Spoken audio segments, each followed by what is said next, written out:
विद्यार्थियों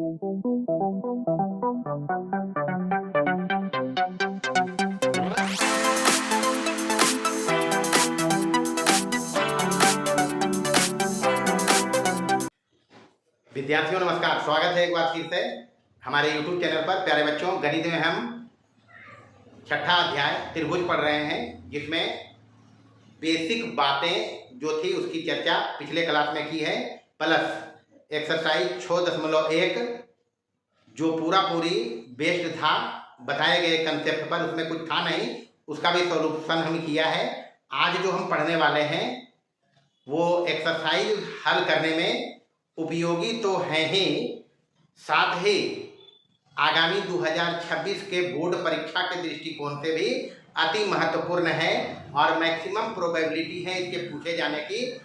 और उसे थेल्स प्रमेय के नाम से हम लोग जानते हैं। इसको मूलभूत समानुपातिकता प्रमेय भी कहा जाता है या आधारभूत समानुपातिकता प्रमेय भी कहते हैं। तो आइए शुरू करते हैं मूलभूत समानुपातिकता प्रमेय या फिर थेल्स प्रमेय को। अच्छा, आज जो क्लास अपना होगा उसमें पूरी चर्चा में चलेगा थेल्स प्रमेय। गणित में या त्रिभुज में जो अपना चैप्टर है उसमें परीक्षा के दृष्टिकोण से अति महत्वपूर्ण प्रमेय है थेल्स प्रमेय, जिसको मूलभूत समानुपातिकता प्रमेय भी कहते हैं। बेसिक प्रोपोर्शनलिटी थ्योरम, मूलभूत समानुपातिकता प्रमेय या आधारभूत पढ़ेंगे वही थेल्स प्रमेय को या आधारभूत समानुपातिकता प्रमेय को। तो समरूप त्रिभुज या सिमिलर ट्रायंगल्स या फिर इसी को कहेंगे सदृश्य त्रिभुज भी। अच्छा, इसके पहले हम पढ़ाया है समरूप बहुभुज। पढ़ने बहुआ क्या पढ़ाया इसमें? दो बहुभुज, थोड़ा सा बैक गियर लगाया। दो बहुभुज समरूप होंगे यदि पहला चीज उनमें भुजाओं की संख्या समान हो। भुजाओं की संख्या क्या हो? समान हो। पहला चीज तो ये होना चाहिए। अगर दो बहुभुज में हम समरूपता को लगाना चाहते हैं या दो बहुभुज को समरूपता के आधार पर डिसाइड करना चाहेंगे तो फिर हमको पहले देखना पड़ेगा कि उनमें भुजाओं की संख्या क्या हो। दूसरा चीज, अगर इस बात हो जाए तो दूसरा चीज होना चाहिए संगत कोण समान। दूसरा चीज क्या होना चाहिए? संगत कोण समान। और तीसरा चीज होना चाहिए बउआ संगत भुजाएं। संगत भुजाएं समानुपाती। समानुपाती के मतलब बोले बउआ कि उनकी संगत भुजाएं एक ही अनुपात में हो। उनकी संगत भुजाएं क्या हो? एक ही अनुपात में हो। एक ही अनुपात में हो। इतना तो हम सिखा दिया है कि दो बहुभुज को अगर समरूपता के आधार पर हमको रिलेट करना होगा तो पहले देखना पड़ेगा उनमें भुजाओं की संख्या क्या हो, फिर क्या हो संगत कोण, और फिर संगत भुजाएं समानुपाती मतलब उनकी संगत भुजाएं एक ही अनुपात में हो। बात है त्रिभुज पर। किस पर? त्रिभुज पर। तो बताया त्रिभुज वैसा बहुभुज होता है जिनमें भुजाओं की संख्या कितनी हो। अरे त्रिभुज में बताया ना जी, त्रिभुज में हम बताया वैसा बहुभुज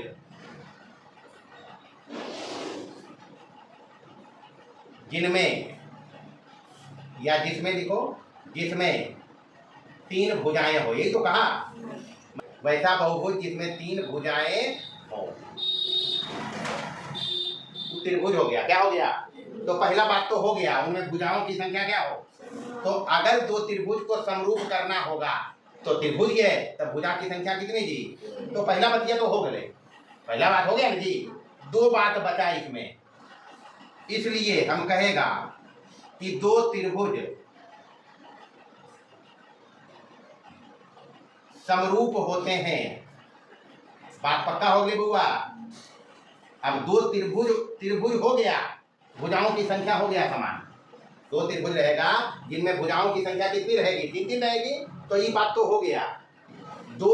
अब उसके बाद हम कहेंगे ये दोनों के आधार पर कि दो त्रिभुज समरूप होते हैं यदि पहला बात की होना चाहिए बउआ, संगत कोण समान, संगत कोण समान, और दूसरा संगत भुजाएं समानुपाती। यह चीज नहीं चाहिए बउआ। पहला चीज बात तो अपने आप जखने त्रिभुज का हल है तो तीन तीन भुजा तो भैया करो, दो चीज ही देखना पड़ेगा, संगत कोण समान और संगत भुजाएं क्या समानुपाती। भुजाएं समानुपाती यानी एक ही अनुपात में हो। अच्छा, दोनों में से अभी हम देखेंगे, दोनों में से कोई भी एक शर्त इसमें दिया रहे, दूसरा शर्त खुद ब खुद आएगा। जो हम प्रमेय पढ़ेंगे उसमें इस बात की चर्चा करेंगे। दो ज्यामितीय आकृतियों को समरूपता के आधार पर रिलेट करेंगे तो सबसे पहले आकृति एक जैसा होना चाहिए। समरूप के मतलब की बताइए, दो ज्यामितीय आकृतियां समरूप होते हैं यदि उनके आकार समान हो। आमाप समान हो तो भी चलेगा और नहीं समान हो तो भी चलेगा। नहीं समान होगा अगर आमाप तो केवल समरूप कहेंगे, और अगर आमाप भी समरूप हो समान हो गया तो क्या कहेंगे, समरूप और सर्वांतम। ये तो कहा। तो समरूप अगर रिलेट करना है समरूपता के आधार पर दो ज्यामितीय आकृतियों में त्रिभुज को, तो पहला बात तो पक्का है बउआ कि भुजा की संख्या समान है, क्योंकि त्रिभुज है। तो दो त्रिभुज समरूप होंगे यदि उनके संगत कोण क्या हो और उनकी संगत भुजाएं समानुपाती। ये दुबतिया रहना है। तो मान लो अपने पास ये त्रिभुज है, नाम लिखा इसका ए बी और सी, और एक दूसरा त्रिभुज है हूबहू ऐसने त्रिभुज रहते, एक नाम रख लिए डी ई और एफ है बउआ। तो संगत कोण के मतलब ई वाला बराबर, संगत कोण के मतलब ई वाला और ई वाला बराबर, एक पहिया समझ लेना है बराबर है, दो पहिया एक मतलब यही है, एजा लिखबे तीन तीन पहिया तो एजा लिखबे तीन तीन पहिया। तो अगर ये त्रिभुजवा एक समरूप है तबे जब संगत कोण की रहे तो संगत भुजाएं की रहे समानुपाती। मतलब अगर त्रिभुज ए बी सी समरूप है, मतलब यहाँ हम लिखेंगे त्रिभुज ए बी सी समरूप हैं त्रिभुज के कर डी ई एफ के, है बाबू।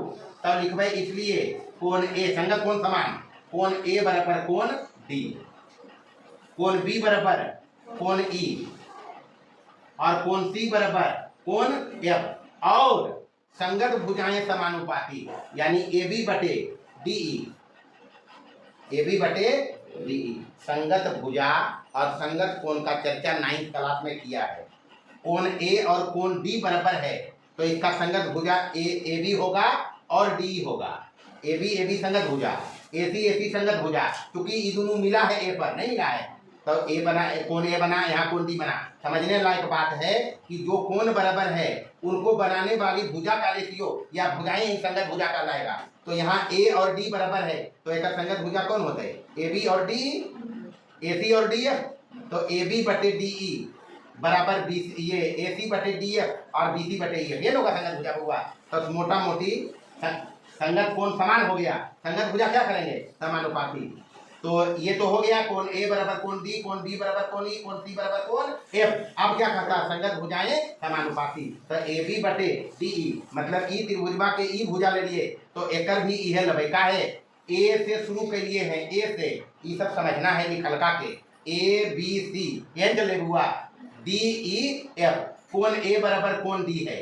तो यहाँ से चलिए ए बी सी, तो ए बी बटे सी करो पड़ते, ओकर बाद बी सी बटे ई एफ, ओकर बाद ए सी बटे डी एफ। ये करबे बुआ, ई लिखलका से हम समझ लीजिए ए बी बटे डी ई, ए बी बटे डी ई, चूंकि ए बी में है ई वाला नहीं है और डी ई है ई वाला, तो ए बी बटे डी ई, ओकर बाद बी सी बटे ई एफ।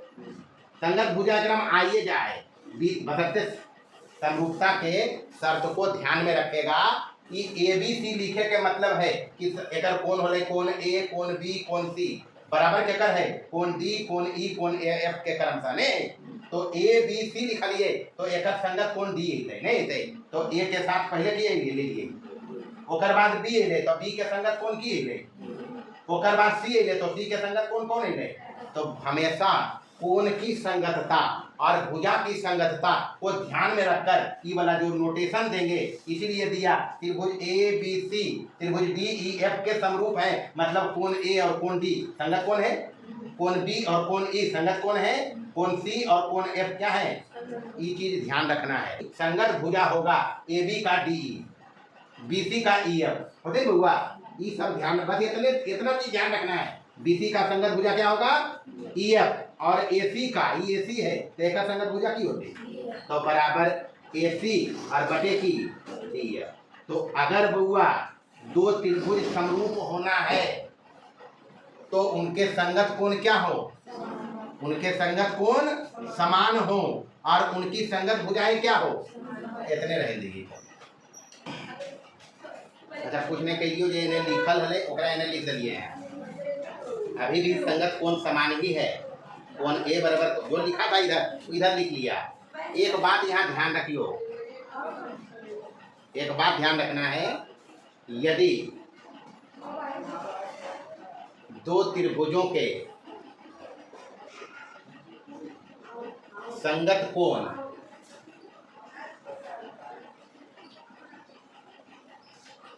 समान हो तो उन्हें समान कोणिक त्रिभुज कहते हैं। क्या कहेंगे, समान कोणिक त्रिभुज कहते हैं। कब, जब उनके संगत कोण समान हो। यहाँ दो त्रिभुज फिगर में बना हुआ है, दोनों के संगत कोण समान है, दोनों के संगत कोण क्या है, तो ये दोनों समान कोणिक त्रिभुज तो है हुआ। तो ये लिख रही है चित्र में, त्रिभुज ए बी सी और त्रिभुज डी ई एफ समान कोणिक है, नहीं है, समान कोणिक है। और समान कोणिक है तो एक मतलब त्रिभुज ए बी सी समरूप हैं क्या, त्रिभुज डी ई एफ के है होगा, और समरूप हैं तो इनकी संगत भुजाएं समानुपाती है। इनकी संगत भुजाएं क्या है, ए बी बटे डी ई बराबर बी सी बटे ई एफ बराबर ए सी बटे डी एफ। ये बतिया तो है यहाँ, ये जो हम लिखाया है त्रिभुज ए बी सी त्रिभुज डी ई एफ के समरूप है कब, संगत कोण समान है और संगत भुजाएं क्या है। आगे हम लोग सीखेंगे, बार बार चर्चा कर रहे हैं कि इन दोनों में से कोई एक ही शर्त पर्याप्त है दो त्रिभुजों के समरूप होने के लिए, क्योंकि कोई भी एक शर्त दिया रहेगा दूसरा ले आएंगे। अगर ये दिया रहेगा तो ये आएगा, अगर ये दिया रहेगा तो ये आएगा। इसलिए ये दोनों में से कोई एक शर्त अगर संतुष्ट हो रहा है दो त्रिभुज में से तो उसको हम समरूप कहेंगे। चूंकि जब दो त्रिभुजों के संगत कोण समान होते हैं तब उसका नाम है समान कोणिक त्रिभुज। कैसा त्रिभुज, आज समान कोणिक त्रिभुज समरूप होता है, नहीं होता है। आज समरूप त्रिभुजों की संगत भुजाएं, तो खेल कथन दिया, खेल का परिणाम हम लिख रहे हैं भैया, कुछ नहीं है। ये ग्रीक का एक गणितज्ञ था, क्या था, ग्रीक का गणितज्ञ। वो बताया, क्या बताया, समान कोणिक त्रिभुज की ये बतिया जो लिख लिए ओकरे लिख रही है, समान कोणिक त्रिभुजों की संगत भुजाएं समानुपाती होती है। समान कोणिक त्रिभुजों की संगत भुजाएं, कोई नया बात कहे क्या, हम तो बता भी दिया। दो त्रिभुज समरूप होते हैं कब, जब संगत कोण और संगत भुजाएं, संगत कोण जब दो त्रिभुजों के समान हो तो उसका नाम हो जाता है समान कोणिक त्रिभुज। और समान कोणिक त्रिभुज समरूप होते हैं, क्या होते हैं, ध्यान ले हुआ, हेल्स प्रमेय को हो या मूलभूत समानुपातिकता प्रमेय को हो। आज जो अपना क्लास है पूरा इसी पर फोकस्ड है। मूलभूत के जगह पर कभी कभी आधारभूत भी लिखल रहते, लेकिन गणितिया में अंग्रेजिया में यह रहते लिखल बेसिक प्रोपोर्शनलिटी थ्योरम है बउआ और हेल्स थ्योरम। ये जो कहता है वो हम लिख दिया है, बाकी इसका ऑपरेशन करेंगे। कहता है यदि किसी त्रिभुज की एक भुजा के समानांतर, मतलब अपने पास एक त्रिभुज है, क्या है, चलिए त्रिभुज बनाते हैं।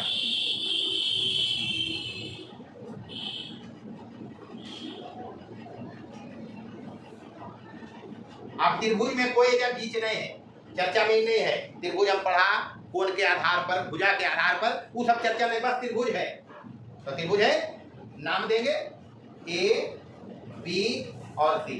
अब बात पढ़िए क्या कहता है, यदि किसी त्रिभुज की एक भुजा के समानांतर, तो एक भुजा हम बीसी को पकड़ लिया, इसी के समानांतर अन्य दो भुजाओं को भिन्न भिन्न बिंदुओं पर प्रतिच्छेद करते हुए रेखा खींचेंगे। क्या खींचेंगे? चलिए खींच दिया, इसका नाम रखा हमें डीई। क्या रखा? तो कहा कि ये जो अन्य दो भुजा, जो रेखा खींचा है, ये दोनों भुजवा के काटल गए, वो दोनों एक ही रेशियो में बटेगा, वो दोनों एक ही रेशियो में बटेगा। सबसे पहले ये अपने पास दिया है जो संसाधन है, इसके हिसाब से हम इधर लिख रहे हैं, दिया है क्या चीज हुआ? सबसे पहले एक बतिया डाल गई त्रिभुज ए बी सी में, एक त्रिभुज दिया है, उसमें कहा किसी एक भुजा के समानांतर, मतलब डीई समानांतर है के कर बीसी के, डीई समानांतर के कर, अगर बीसी के समानांतर है तो बीसी के छोड़ दई, एक अलावे तू भुजा बचले ए बी और डीई, नहीं बचले यहाँ डीई भुजाएं ए बी तथा एसी को क्रमशः डी तथा ई पर काटती है। इतना तक अगर किसी को दिक्कत है तो बोलने का, ये जो लिखा है शब्द में वो इतना ही लिखा है कि अपने पास एक त्रिभुज है एबीसी, उसमें एक भुजा के समानांतर अन्य दो भुजाओं को भिन्न भिन्न बिंदुओं पर प्रतिच्छेद करने के लिए रेखा खींची गई है, तो सिद्ध कर दो ये अन्य दो भुजाएं एक ही अनुपात में कट रही है, यानी एडी बटे डीबी बराबर एई बटे ईसी। तो साबित करना है इसमें की, साबित करना है क्या चीज? ए बी बटे सॉरी एडी, लिख में एडी बटे डीबी बराबर एई बटे ईसी। ये नहीं हुआ कि जितना लिखल गो ओकर ऑपरेशन करके कितने बतिया अइले सामने। यही बात इस फोटो में है कि एक त्रिभुज में एबीसी में डीई बीसी के समानांतर है, जहां डीई की भुजा के छोड़ दी क्योंकि एक ही समानांतर है, तो एकरा छोड़ के अन्य दे जो ये भुजा बचले ओकरा डीई एक ही अनुपात में काट देते, मतलब एडी बटे डीई बराबर एई बटे, एकरे साबित करना है, यही सेल्स पर में है भैया। अब इसको साबित करने के लिए हमको कुछ चित्र में जोड़ना पड़ता, उसको कहते हैं बनावट। क्या कहेंगे? हाँ, तो बनावट करेंगे, थोड़ा बनावट करेगा। हम क्या करेगा? देखिए यहाँ डी से एक लंब खींचेगा एसी पर, कहाँ पर? हाँ, लंब है, होती है लंब के मतलब ऐसे कर दीजिए और एक नाम लिख दीजिए पी, एक नाम की, तो डी से डीपी लंब खींचा एसी पर, यानी मोटा मोटी डीपी परपेंडिकुलर ऑन एसी, तथा एन से ई से लंब खींचो ये EQ एबी पर बराबर, तथा EQ लंब खींचा एबी पर। जरूरत के हिसाब से काम कर सकते हैं, जो काम ज्यामिति में हम लोग करते हैं, 9th क्लास में भी पढ़ाया है, जजा जरूरत पड़े हम फिगर में ऐड करते हैं बनावट करके, सिखाया है ना। तो बनावट किया, क्या किया? डीपी परपेंडिकुलर ऑन एसी और EQ परपेंडिकुलर ऑन एबी खींचा, ये काम किया हम बनावट में। और किया सी को डी से मिला देना है, सी को डी से और बी को ई से मिला देना है, ये काम भी कर लिया। और क्या किया जी? तथा सी को डी से और बी को ई से मिला दिया, बी को ई से मिला दिया, ये काम हो गया बनावट में। अब आएंगे परिमाण में, बारी बारी से। ऊपर में अपने पास एक त्रिभुज है ADE है ना, तो हम चलेंगे एरिया ऑफ त्रिभुज ADE निकालेंगे, एरिया ऑफ त्रिभुज ADE। ADE में दो गो लंब है, एक बार इन्हें से डीपी लंब है तो त्रिभुज का क्षेत्रफल पढ़ाया हाफ गुने आधार गुने ऊंचाई पढ़ाइए बउआ, तो वो करे जाई उपयोग करबे। अगर ई लंब है एक बार में ई लंब है डीपी तो एई के आधार लेबे तो की लिखमी हाफ गुने आधार गुने ऊंचाई। एकरा थोड़े से लिख देइए, एके जरूरत नहीं हम लिख देलिए एकरा। तो हाफ गुने ऊंचाई होबो है लंब, ऊंचाई की होबो है त लंब हो गले बउआ डीपी, और आधार जकरा पर लंब है तो आधार हो गले एई, आधार की हो गले, और ऊंचाई की हो जते डीपी, ऊंचाई की हो जते नंबर हो गले ये एक। कोई परेशानी रहते तो बोलना है, काफी महत्वपूर्ण प्रमेय है। टाइम जो लगेगा डजंट मैटर, परीक्षा के वजह से हैं तो टाइम है ना अभी, हाँ तो कोई दिक्कत नहीं, समझी खाली हाफ गुने आधार और गुने ऊंचाई ये हो गए। तथा एक बार हम त्रिभुज लिए ई वाला CDE, क्योंकि हमको साबित करना है AD बटे DB बराबर AE बटे AE तो एजा आ गए ले आ गए, तो अगर इसी लाना है तो इसी है त्रिभुज में केकरा में बात को समझना। त्रिभुज एरिया ऑफ त्रिभुज CDE है बउआ, एकरे में इसी है बराबर एकरो उहे सूत्रवा लगे हुए हाफ गुने आधार गुने ऊंचाई, तो ई तो लंब पूरे एकरे पर है ने बउआ, तो अगर इतना पर लंब है तो इतना पर भी तो लंबे होते। अरे ये बढ़ के आगे गया जी, ये इसी ही बढ़ के आगे गया है, तो ई लंब इस पर एई पर हम आना है, लेकिन एक्चुअल में ये डीपी लंब खींचा हम एसी पर पूरे लाइन पर नहीं खींचलिए, तो आधार कर लेबे इसी की लेबे, ऊंचाई तो ये रहते डीपी नहीं रहते, तो गुने हो गए डीपी तो जी हो गए ये भी वह चीज बा होले हाफ गुने आधार गुने 1/2 कर लेंगे।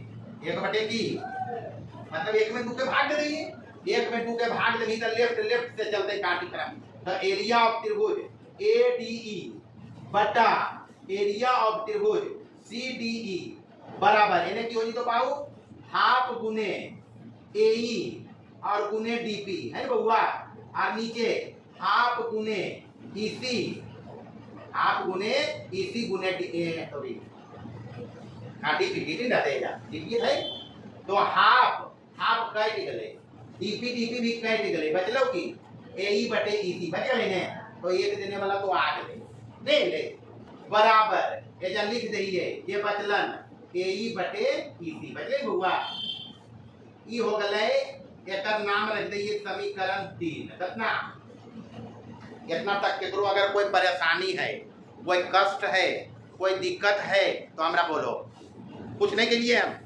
एने जे कार्यक्रम के लिए यहाँ तक कोई कहलके है कि कहलके यदि किसी त्रिभुज की एक भुजा के समानांतर अन्य दो भुजाओं को, एक भुजा के समानांतर अन्य दो भुजाओं को भिन्न भिन्न बिंदुओं पर प्रतिच्छेद करने के लिए रेखा खींची जाए तो ये दो भुजाएं एक ही अनुपात में कट जाती, यही कहा ही ऑपरेशन करके हम ही लिखा। अब मेरे तरफ से बनावट आया, चूंकि ये कह दिया तो हमको इस बात को साबित करना हमारा काम है, हमारा ड्यूटी है, ये कह दिया हम इसको साबित कर रहा है।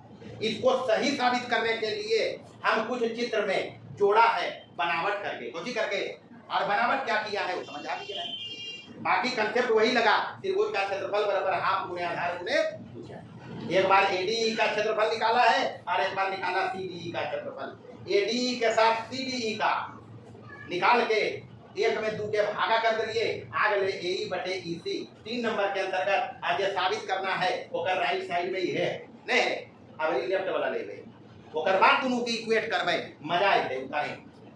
अच्छा अब तो जगह भी बनाना है, तो ये अइले रिजल्टवा इस 3 नंबर में ओकरा यादगारी में एजा लिख दे अइले की बउआ 3 में एरिया ऑफ त्रिभुज ABC बटा एरिया ऑफ त्रिभुज CDE बराबर इन्हें की बउआ AE बटे EC, ये नहीं ले इस 3 नंबर में एलखन है ओकरा हम ये यादगारी ले लिख लेंगे, क्योंकि इन्हें मेटा नहीं सको, ये फिगरवा चाहिए अभी जरूरत है, फोटो चाहिए अभी, इसलिए फिगर अभी रहेगा, हम इधर साफ करके काम चलाएगा। इस 3 नंबर में जो लाया हम उसको हमें लिख लिया है, चलिए देखना है इधर।